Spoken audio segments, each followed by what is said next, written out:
제14장.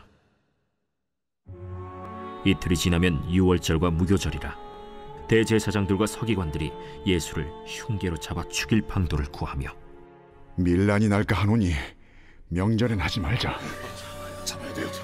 예수께서 베다니 나병 환자 시몬의 집에서 식사하실 때 한 여자가 매우 값진 향유 곧 순전한 나드 한 옥합을 가지고 와서 그 옥합을 깨뜨려 예수의 머리에 부으니 어떤 사람들이 화를 내어 서로 말하되, 어찌하여 이 향유를 허비하는가? 이 향유를 300데나리온 이상에 팔아 가난한 자들에게 줄 수 있었겠도다 하며 그 여자를 책망하는지라. 예수께서 이르시되, 가만두라. 너희가 어찌하여 그를 괴롭게 하느냐? 그가 내게 좋은 일을 하였느니라. 가난한 자들은 항상 너희와 함께 있으니 아무 때라도 원하는 대로 도울 수 있거니와 나는 너희와 항상 함께 있지 아니하리라. 그는 힘을 다하여 내 몸에 향유를 부어 내 장례를 미리 준비하였느니라. 내가 진실로 너희에게 이르노니 온 천하에 어디서든지 복음이 전파되는 곳에는 이 여자가 행한 일도 말하여 그를 기억하리라. 12 중에 하나인 가룟 유다가 예수를 넘겨주려고 대제사장들에게 가매 그들이 듣고 기뻐하여 돈을 주기로 약속하니 유다가 예수를 어떻게 넘겨줄까 하고 그 기회를 찾더라. 오늘도 주님의 보좌 앞으로 나오신 성도님들에게 하나님의 은혜와 평강이 함께 하시기를 축원드립니다. 금요일에는 쓸데없는 얘기하면서 시작을 하죠. 오늘은 쓸모 있는 얘기 하나 하면서 하겠습니다. 언젠가는 뭐 또 들어보신 이야기이기도 하고 또 같이 신앙생활하면서 또 듣게 되실 이야기인데요. 오늘 찬양 중에 예수 하나님의 공의, 예수 하나님의 사랑 뭐 이런 표현이 있었습니다. 우리가 아는 하나님은 공의로운 분이시죠. 죄에 대해서 반드시 심판하시는 분이십니다. 그래서 죄인들을 하나님께서 징계하시죠. 그런데 동시에 하나님은 사랑의 하나님이십니다. 그래서 모든 사람을 사랑하시죠. 하나님을 세상을 이처럼 사랑하사 라고 표현하실 정도로 사랑의 하나님이십니다. 그러면 이 공의의 하나님과 사랑의 하나님이 서로 만나면 어떻게 될까요? 하나님은 죄에 대해서 반드시 심판해야 됩니다. 공의의 하나님이에요. 그런데 하나님 또 다 사랑하세요. 다 구원하고 싶어 하세요. 이 두 하나님의 속성이 서로 충돌해 버리잖아요. 그래서 우리 가운데는요, 하나님의 공의를 더 소중히 여기는 분들이 있습니다. 이 세상에 이렇게 나쁜 사람들, 범죄한 자들 하나님께서 다 죽여버리셔야 되는데 왜 안 죽이시는가? 하나님이 살아계시는가? 뭐 이렇게 이야기하는 사람이 있습니다. 이 세상에 아직도 악이 있는 걸 보니 하나님은 살아계시지 않는다 라고 이야기했던 많은 계몽주의자들이 있습니다. 우리 가운데도 뭐 그런 사람들 만날 수 있겠죠. 하나님이 살아계시면 저런 사람을 살려둬서는 안 된다, 저 사람이 심판을 당하지 않는 걸 보니 하나님이 안 계시다, 이렇게 이야기하는 거죠. 또 이런 사람들도 있습니다. 하나님이 예수 안 믿으면 지옥 보낸다는데 그게 무슨 하나님이냐? 사랑의 하나님이 어떻게 사람을 지옥에 보낼 수 있느냐? 이런 이 사랑의 하나님을 이야기하면서 지옥에 보낸다니 이건 있을 수 없는 일이다 라고 하면서 이 세상에 있는 모든 사람들이 다 구원을 받는다 라고 이야기하는 만민 구원을 이야기하는 사람들도 있습니다. 두 개 다 맞는 것 같아요. 그런데 둘은 서로 만나면 어떻게 이것을 해결하면 좋을까요? 근데 이것이 해결되는 장소가 있습니다. 그곳이 어디냐면 십자가입니다. 그래서 예수 그리스도는 하나님의 공의이며 하나님의 사랑입니다. 하나님은 죄에 대하여서 절대 간구하는 분이 아니십니다. 하나님은 죄에 대하여 반드시 진노하시고 진멸하십니다. 그래서 이 세상은 죄로 인하여 다 죽게 되어 있었습니다. 그런데 하나님은 이 세상을 동일하게 사랑하십니다. 모든 사람을 사랑하시죠. 하나님의 공의와 하나님의 사랑이 함께 성취될 수 있는 방법은 무엇인가? 우리를 다 죽여야 돼요. 그런데 사랑해요. 그 방법이 예수 그리스도의 십자가예요. 예수 그리스도의 그 십자가에서 예수님이 우리의 모든 죄를 짊어지시고 하나님의 공의를 이루어내셨어요. 죄를 심판하시는 그 하나님의 속성을 예수님이 온몸으로 받아내셨죠. 우리가 죽어야 되고 우리가 받아야 될 그 심판을 예수님이 대신 받으시면서 하나님의 그 공의의 영역을 이루어내셨어요. 그리고 모든 사람을 사랑하시고 모든 사람을 구원하기 원하시는 그 하나님의 속성이 영접하는 자 곧 그 이름을 믿는 자들에게는 모두가 다 하나님의 자녀가 되는 하나님의 사랑이 완성이 되어지는 현장이 바로 십자가입니다. 그래서 이 십자가는 신비로운 곳이에요. 하나님의 공의와 하나님의 사랑이 함께 이루어지는, 이 세상 그 어떤 종교도 이러한 공의와 사랑이 함께 이루어지는 곳은 존재하지 않습니다. 우리 성도님들이 알고 있는 그런 신들 좀 뭐 있으신가요? 예. 우리 성도님들이 알고 있는 신은 대부분 심판의 신입니다. 그래서 죄지면 죽여버리고. 그런데 계몽주의 이후에 사람들이 스스로 생각해낸 그런 신적 개념들이 있어요. 그래서 모든 사람들이 자기가 믿는 신에 의해서 다 구원을 받는다 이야기하며 종교 다원주의를 이야기하죠. 이게 세상 사람들이 생각할 수 있는 방편이에요. 심판하거나 다 구원하거나 인간의 머릿속에서 나올 수 있는 건 이거밖에 안 돼요.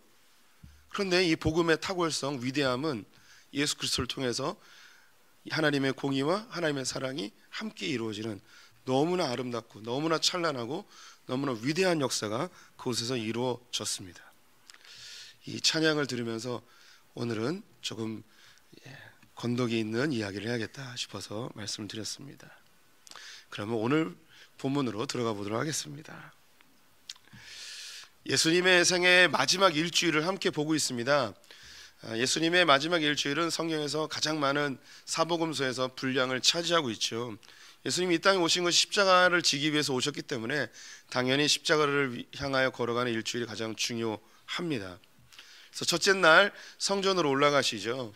백성들은 자기 옷을 땅에다 깔고 왕의 입성을 축하했습니다. 종려나무 가지를 들고 호산나 호산나 주의 이름으로 오시는 이여 환호성을 불렀죠.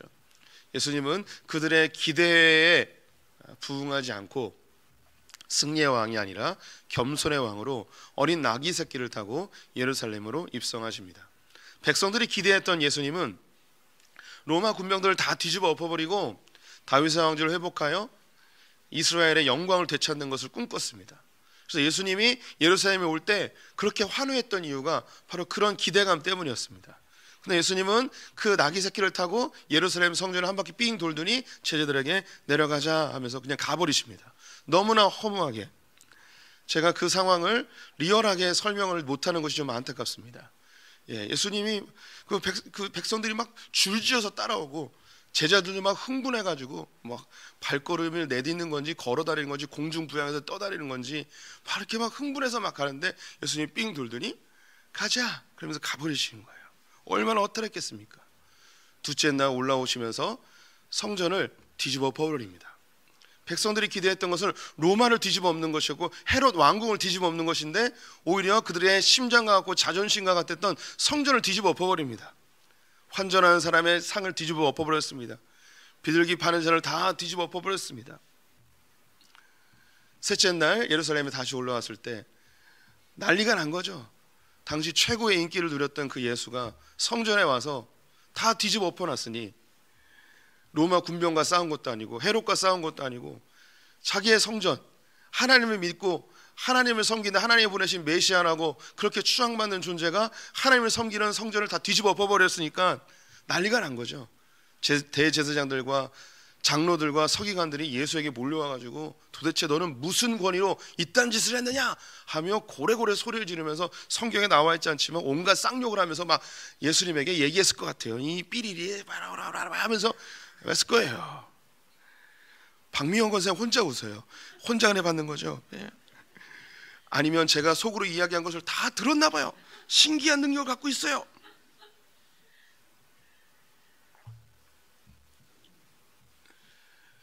예수님은 자기의 권위가 아버지 하나님께로부터 왔음을 비유를 통해서 이야기하시죠.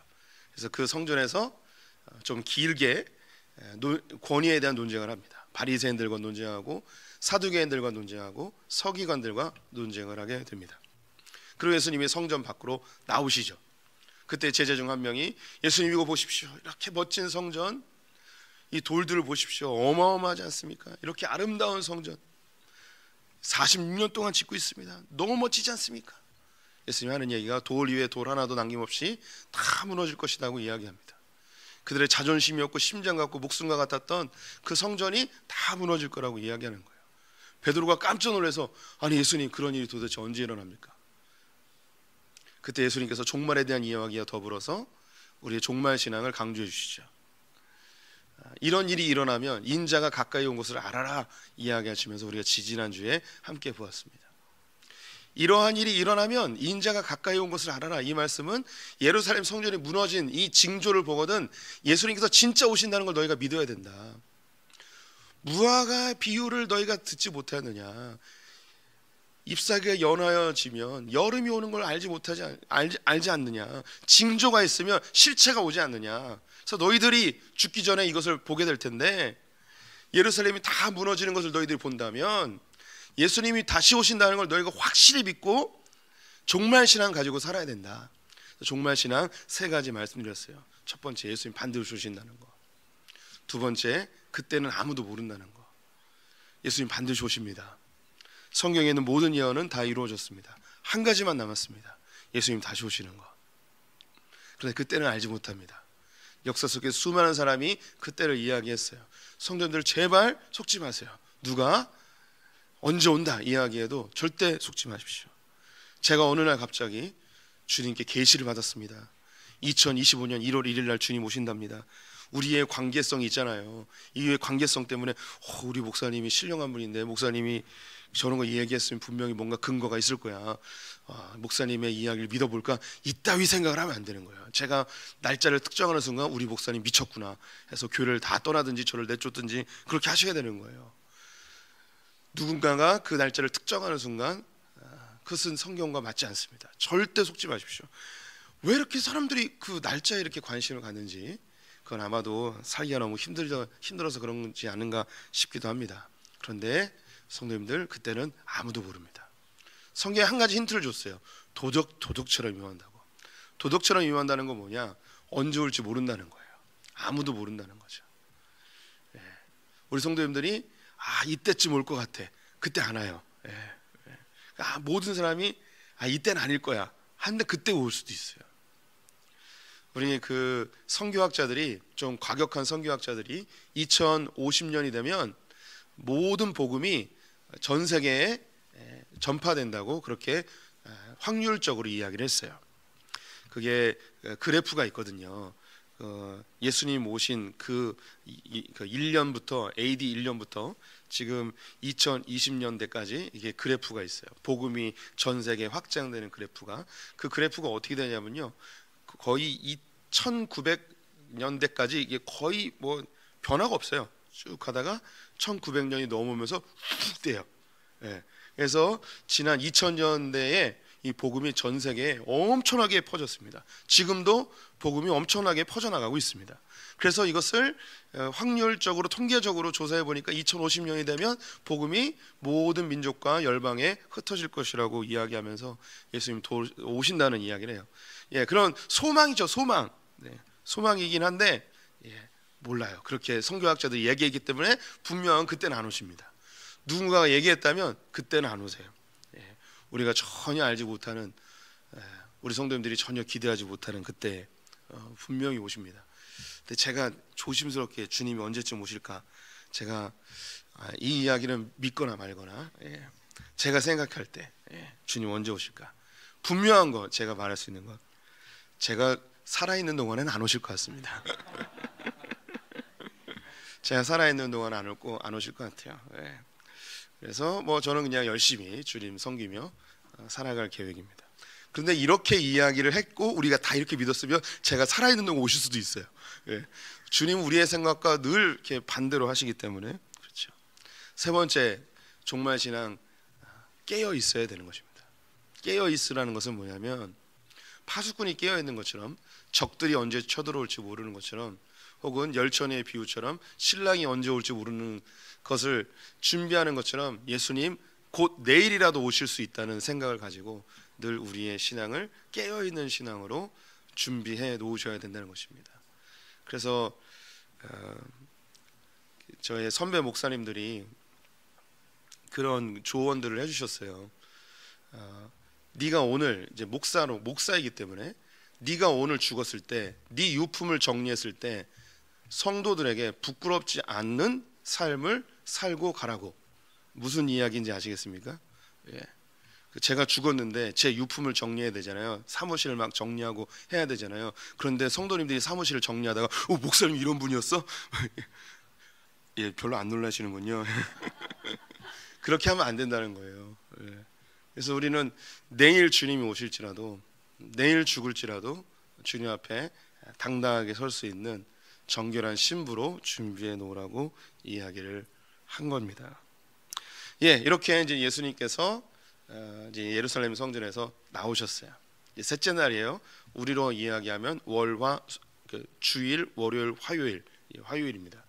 화요일이에요. 화요일 날 있는 거예요. 그래서 그날 저녁에 어디 가시냐면 베다니로 가십니다. 베다니에 있는 나사로의 집에 가십니다. 근데 오늘 본문을 보게 되면 3절에 예수께서 베다니 나병 환자 시몬의 집에서 식사하실 때에라고 되어 있습니다.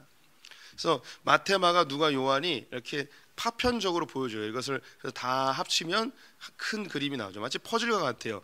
이 집은 나사로의 집이에요. 그 죽었다가 살아나는 그 나사로요. 그 나사로의 집이에요. 나사로의 여동생 2명 있었죠. 마르다와 마리아예요. 그럼 이 3남매의 아버지가 누구냐면 여기 이제 시몬이라는 거죠. 나병 환자 시몬. 이 집하고 어떻게 연결되었는지 추론할 수 있겠죠.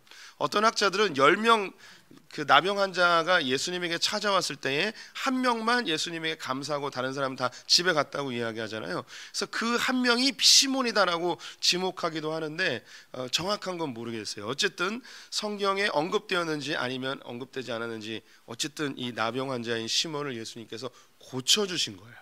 그래서 이 가정하고 연결이 되게 되었고, 이 집에 예루살렘으로 오려면 반드시 베다니를 거쳐야 되거든요. 예루살렘 안에서 예수님께서 기거하지 않고 이 베다니에서 기거를 하셨습니다.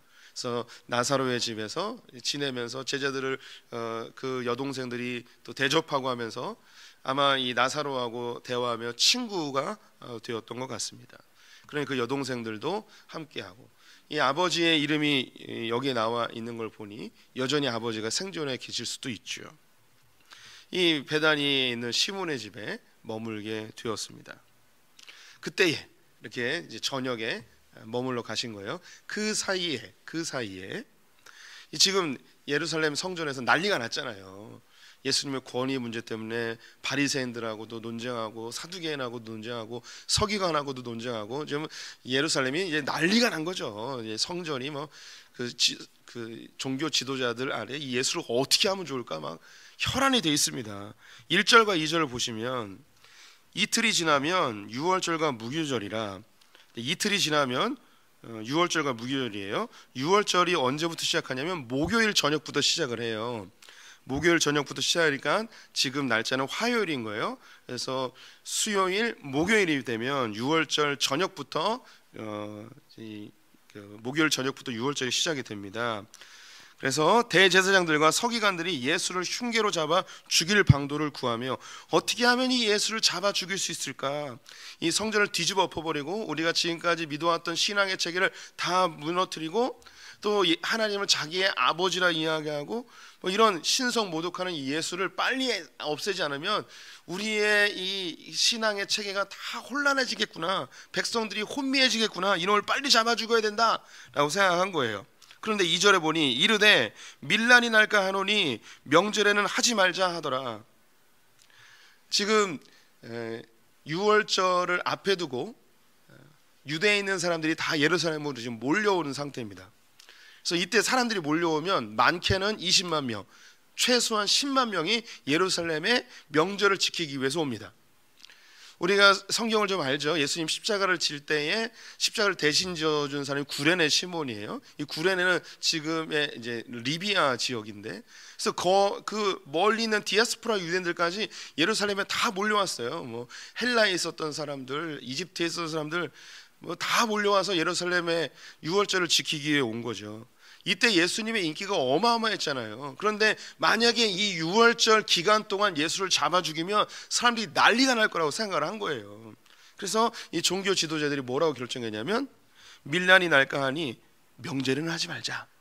명절이 언제냐면 1월 15일부터 14일부터 21일까지 무교절이 7일이거든요. 일주일 동안은 이 예수를 잡지 말고 명절이 지나면 예수를 잡아가지고 반드시 죽이자라고 생각을 하고 있었어요, 종교 지도자들이. 그런데 우리가 알잖아요. 예수님 언제 돌아가셨는지. 목요일 날 밤에 잡혀서 금요일 날 돌아가시거든요. 원래 계획은 그게 아니었던 거예요. 원래 계획은 6월절, 무교절 다 지난 다음에 명절이 지나고 백성들이 다 자기 고향으로 뿔뿔이 흩어지면 조용히 잡아가지고 이 예수를 죽여야지 사람들이 아무도 모르게, 이게 원래 계획이었는데 예수님이 6월절에 돌아가시잖아요. 왜 돌아가셨을까요? 갑자기 계획이 변경됐어요. 그 계획이 변경된 이유가 뭐냐면 예수님의 제자 중 한 놈이 배신을 때렸어요. 예수님을 팔아버렸습니다. 10절 11절 우리 같이 읽어보도록 하겠습니다. 열둘 중에 하나인 가룟 유다가 예수를 넘겨주려고 대제사장들에게 가매 그들이 듣고 기뻐하여 돈을 주기로 약속하니 유다가 예수를 어떻게 넘겨줄까 하고 그 기회를 찾더라. 12 제자 중에 한 명인 가룟 유다가 예수를 넘겨주려고 대제사장들을 찾아갔습니다. 몰래 찾아갔어요. 바로 이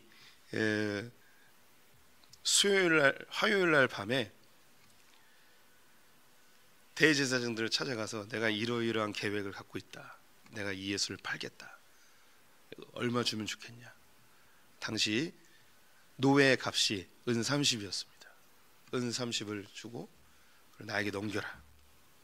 그래서 어떻게 하면 예수를 이 대제사장들에게 넘길까 기회를 찾다가 겟세마네 동산에서 기도하실 때에 넘겨버리죠.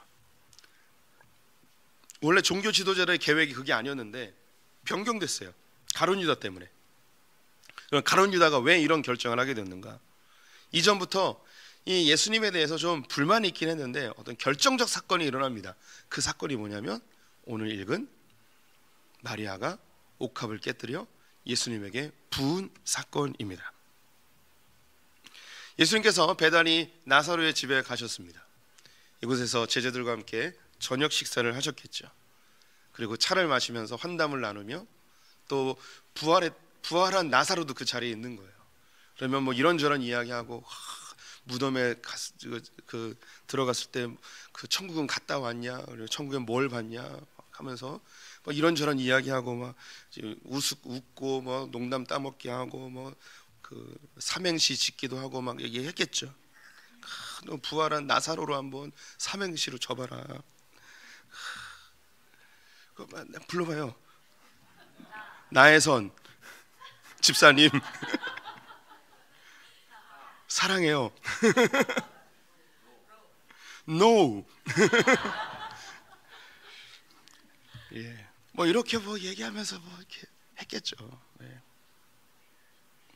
그런데 갑자기 마리아가 옥합을 가지고 와서 이 앞에가 밀봉이 돼 있어요. 이 호리병 같은 거 있잖아요. 호리병 같은 거에 밀봉이 돼 있습니다. 그 안에는 유황이 들어 있어요. 나드 향이 들어 있어요. 그래서 이거를 깨트려요. 깨트린다는 게 이 항아리를 박살낸다는 게 아니고요. 그 위에 있는 밀봉되어 있는 그 입구를 깨트리는 거예요. 그리고 깨트려서 붓는 것입니다. 그래서 예수님의 머리에 부어요. 그래서 흘러서 발끝까지 내려오게 됩니다. 예수님이 그냥 서 있는다기보다는 이렇게 엎드려 계시거든요. 유대인들은 밥을 먹을 때 이렇게 엎드려서 먹습니다. 그래서 머리에 부어서 다리까지 이렇게 흘려 보냅니다. 그래서 요한복음을 보게 되면 발에다 부었다고 그래요. 그래서 그걸 합치면 머리에서 다리까지 그냥 쭉 이렇게 누워 계신 예수님에게 쭉 부었다고 생각하시면 되겠습니다. 그리고 요한복음에 보면 이 마리아가 자기의 머리를 풀어서 예수님의 발을 씻겨주는 장면까지 있습니다.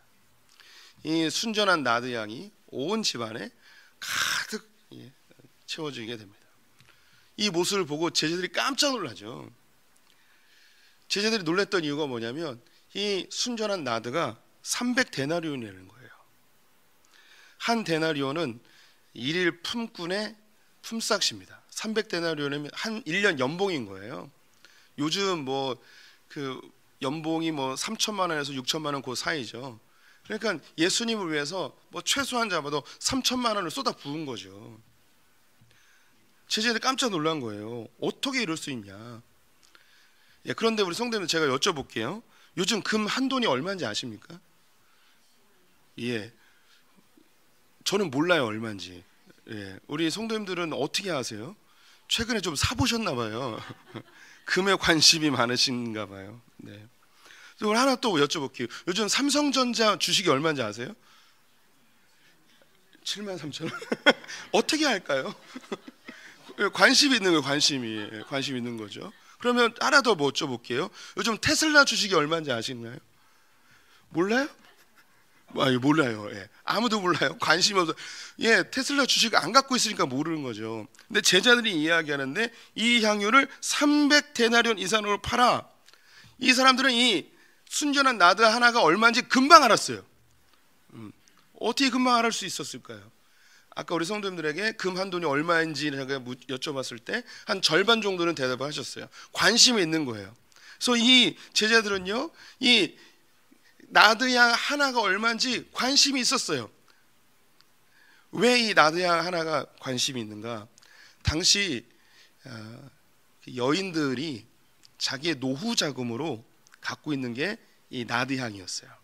그래서 하나를 잘 갖고 있으면 1년치 연봉이라고 하지만 이 고대 사회에서 1년치 연봉은요, 자기의 거의 목숨과 같은 거예요.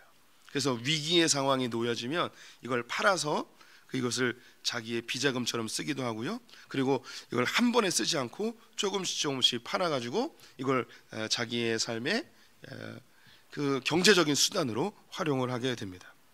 또 우리가 알듯이 마리아와 마르다는 결혼을 하지 않은 상태예요. 이 두 여인이 왜 결혼을 안 했는지 알 수 없고, 또 이 마리아가 이 순전한 나드향을 어떻게 모았는지도 알 수 없어요. 베다니는요, 가난한 자들의 동네예요. 여기서 이것을 모아놓았다는 거 상상하기 어려운 거예요. 그래서 많은 학자들이 이 마리아가 창녀였을 거라고 생각을 해요. 그래서 아버지는 나병에 걸렸죠. 오빠는 병약해서 맨날 골골하죠.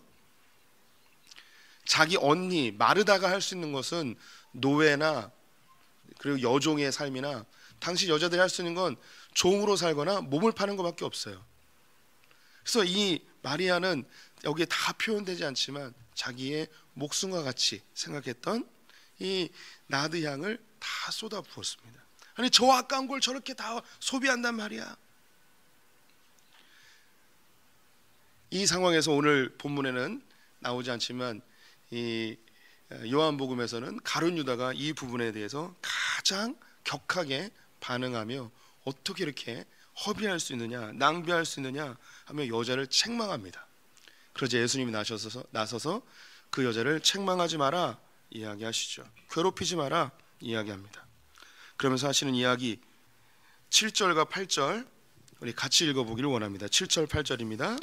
가난한 자들은 항상 너희와 함께 있으니 아무 때라도 원하는 대로 도울 수 있거니와 나는 너희와 항상 함께 있지 아니하리라.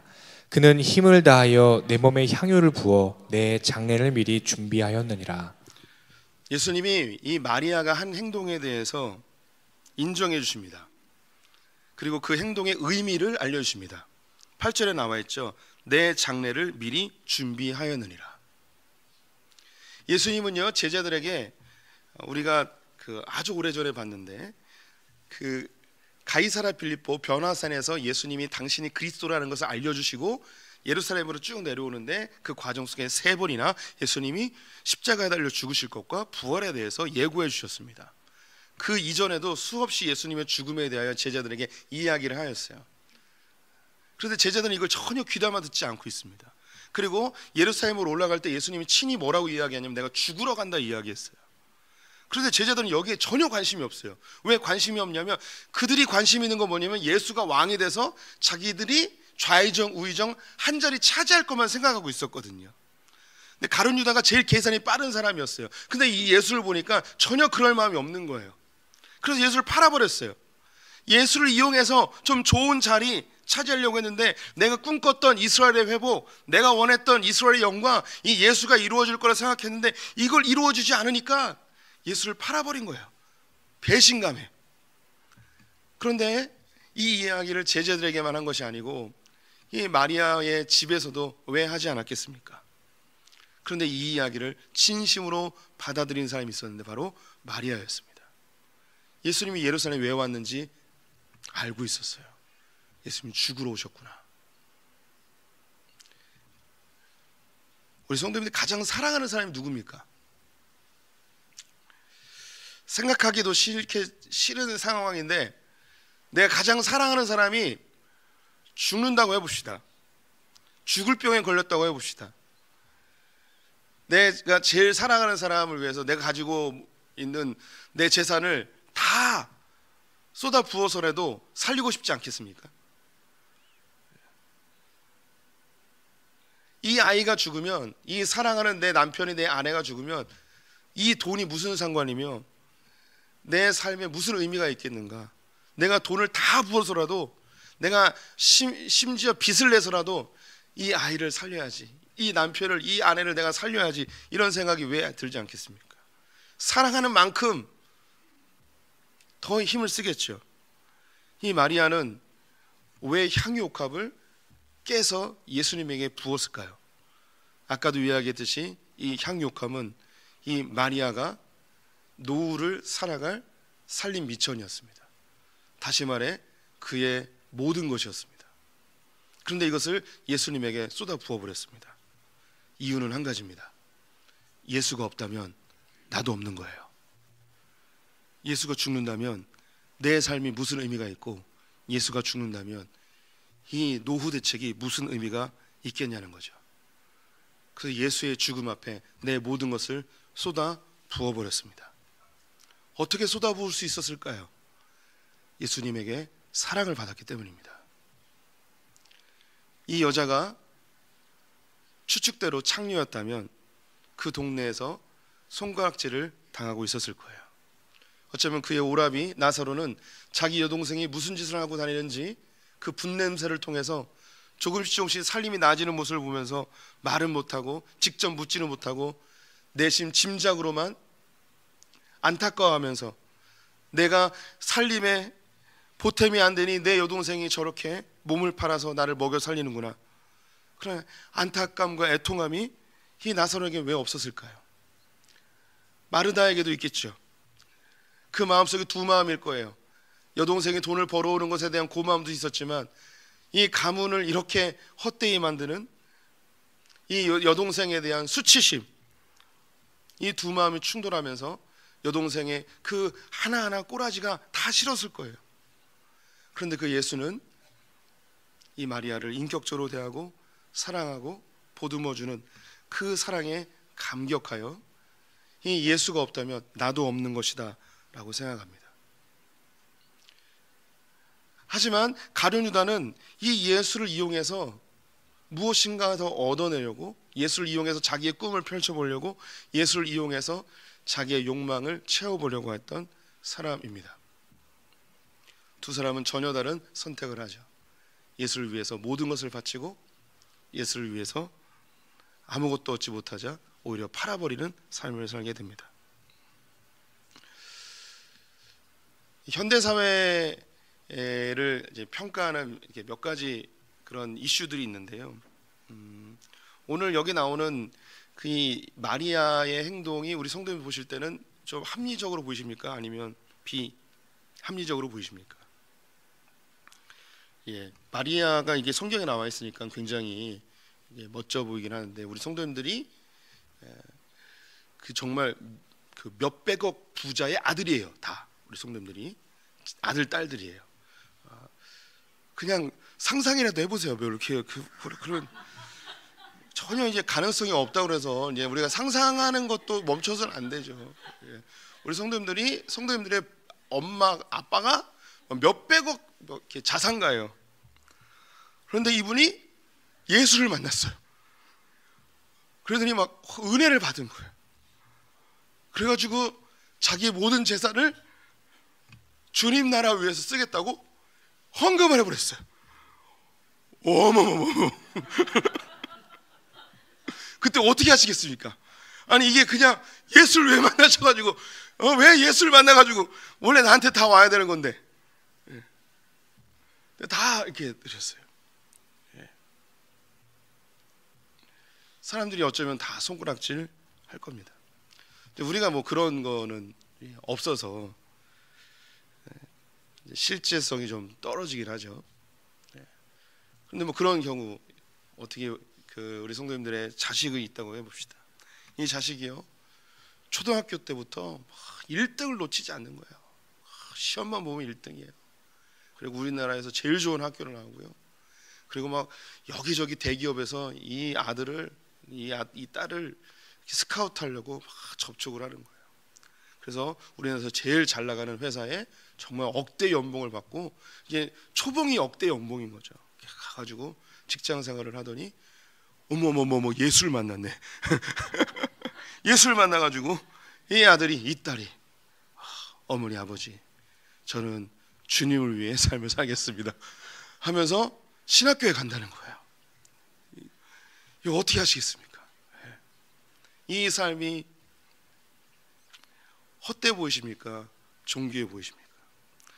그래도 한국에서 이렇게 목회하면 그래도 좀 빛이 나겠지만 어머머머머 선교지로 간다는 거예요. 아프리카로 간다는 거예요. 이름도 들어보지 못한 이상한 나라에 간다는 거죠. 그래서 말리는 거죠. 아니 신학교 가는 거 괜찮은데 한국에서 있으라. 아닙니다 어머니, 내가 주님이 없으면 내 삶은 아무것도 아닙니다. 주를 위해 저는 아프리카로 가겠습니다. 이런 상황이 벌어졌을 때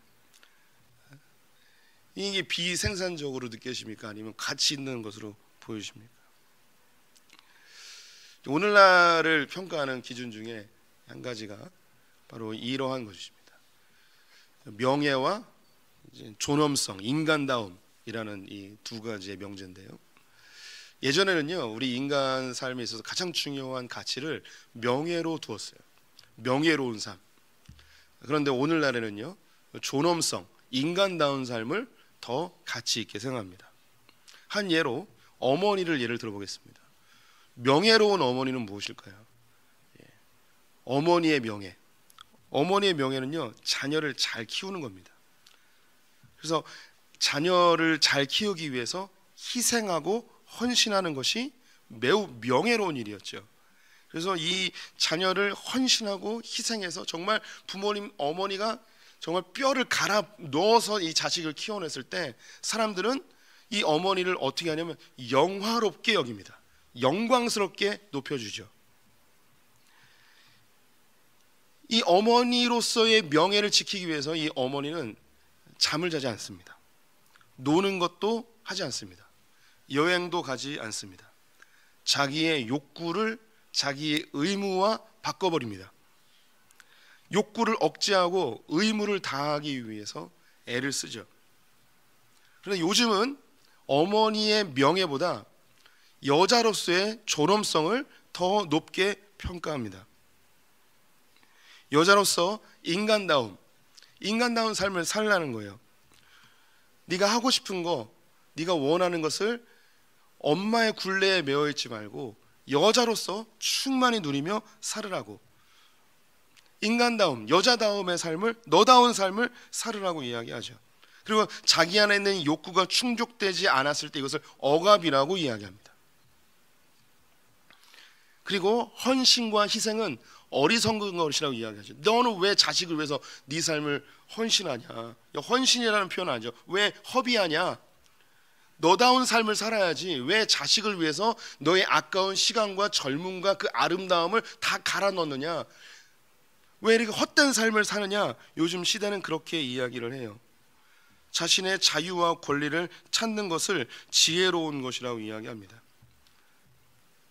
반대로 헌신을 하는 것, 희생하는 것, 이런 것을 무가치하게 평가하는 시대에 우리는 살아가고 있습니다. 가룟 유다는 이런 존엄성을 더 이야기하는 이 시대의 모습이에요. 300 데나리온, 300데나리온을 그냥 허비해버린 거잖아요. 거기에 가치 있게, 존엄성 있게, 그 가치에 맞게 활용해야지 왜 이걸 허비하냐는 거예요. 그런데 이 마리아는 예수님의 제자로서, 예수님을 사랑하는 자로서의 명예를 선택합니다. 예수를 위하여서 나의 모든 것을 다 드리는 것, 헌신입니다. 헌신을 가장 잘 표현하는 그림이 있는데요. 이 그림이 뭐냐면 여기 문이 있습니다. 문에 기대고 있는 거죠. 문에 기대고 있어요. 이게 헌신이에요.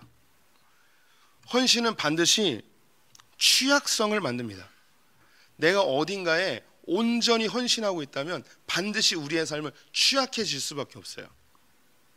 우리 성도님들이 문에 온전히 기대어 있는 거예요. 온전히 헌신하고 있어요. 이 문을 막기 위해서 헌신하고 있습니다. 그런데 누군가 밖에서 문을 확 열어버렸어요.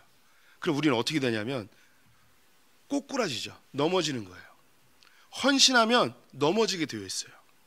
헌신하면 상황이 조금만 뒤틀려도 그대로 꼬꾸라지게 되어 있어요. 왜냐하면 한쪽으로 치우쳐 있기 때문이죠. 이게 헌신이에요. 그런데 이 사람이 헌신하지 않고 있어요. 내가 분명히 문에 손을 대고 있지만 어정쩡하게 50%만 대고 있으면 문이 열려도 이 사람은 무너지지 않아요. 쓰러지지 않죠. 취약하지 않은 거예요.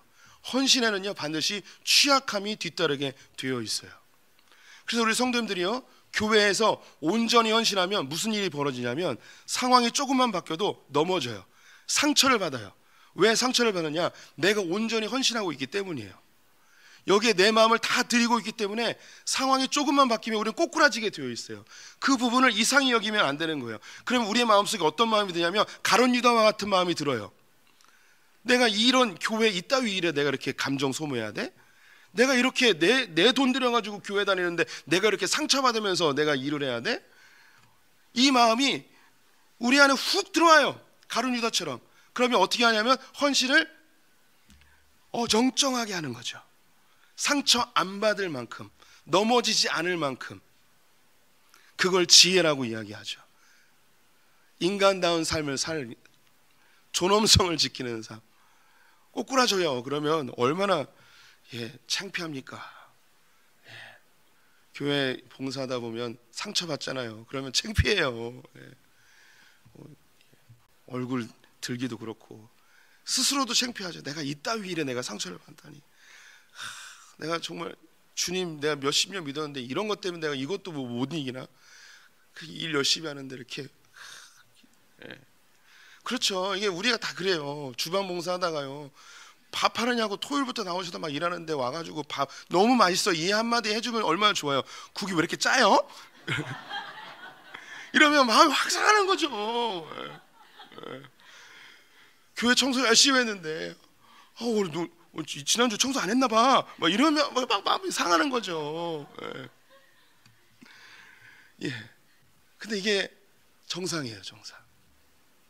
우리의 마음속에 이 하나님을 사랑하는 마음으로 그냥 드리는 거예요. 헌신은 반드시 취약성으로 나타나게 되어 있습니다. 우리 성도님들이 하나님 안에서 계산하지 마세요. 그냥 하는 거예요. 그리고 주님께 온전히 드리면 상처 받아요. 당연히 받아요. 지금 이 마리아는 갑자기 울컥하는데 우리 성도님들이 마리아라고 생각해 보세요. 예수님을 다시 못 본다고 자기는 확신하고 있는 거예요. 죽지 않았어야지. 예수님이 쌩쌩하게 살아 계세요. 지금 뭐 방금 전에도 저녁 식사 같이 하고 제자들하고 자기 오빠고 막 나사로로 삼행시 지으면서 막 놀고 있었어요. 막 웃고 얼마나 분위기 좋아요. 근데 자기만 느끼는 거예요. 예수님이 마지막이구나. 그래서 자기가 갖고 있는 전 재산을 깨서 부었어요. 그런데 제자들이 난리 난 거죠. 왜 거기다 예수님 부냐고. 저 가난한 자들 뭐 얼마 주냐고. 얼마나 상처가 됐을까요? 난 나름대로 내 삶 전체를 들여서 예수님께 드렸는데 아니 쓸데없는 짓 하고 있다고 말이야. 그걸 다른 데 쓰면 얼마나 영광스러운데 그거 왜 이렇게 다 허비해버리냐고. 우리 성도님들이 주님 앞에 헌신하고 주님에게 사랑을 표현할 때 계산하지 말고 마리아처럼 하십시오. 그리고 기억하십시오. 헌신에는 반드시 취약성이 뒤따르게 되어 있습니다. 계산하는 마음이 내 안에 들어오기도 하고 계산하는 사람이 나에게 이야기도 합니다. 하지만 그건 중요한 게 아니에요. 이 뒤의 이야기는 너무나 잘 아실 것입니다. 그렇게 계산하던 가룟 유다는 예수님을 팔았다는 죄책감으로 스스로 생을 마감해 버립니다. 하지만 마리아에 대해선 예수님이 9절 말씀 제가 읽어봅니다. 내가 진실로 너에게 이르노니 온 천하에 어디서든지 복음이 전파되는 곳에는 이 여자가 행한 일도 말하여 그를 기억하리라 하시니라. 그래서 제자들에게 이 일을 꼭 성경에 기록해서 주님이 다시 오실 때까지 이 성경을 읽는 모든 사람이 이 여인을 기억하게 하라 명령하셨고, 지금 우리가 기억하고 있습니다. 예수 그리스도의 사랑에 감격하셨다면 그 사랑에 계산 없이 그냥 헌신하십시오. 그냥 드리십시오. 그냥 주님께 나를 맡기십시오. 그것이 나에게 상처가 될 수도 있습니다. 취약함으로 다가올 수도 있습니다. 평가를 받을 수도 있습니다. 하지만 주님이 우리를 기억해 주십니다. 주님 때문에 기쁨을 누리고 주님 때문에 살맛이 나는 우리 성도님들 되시기를 축원드립니다.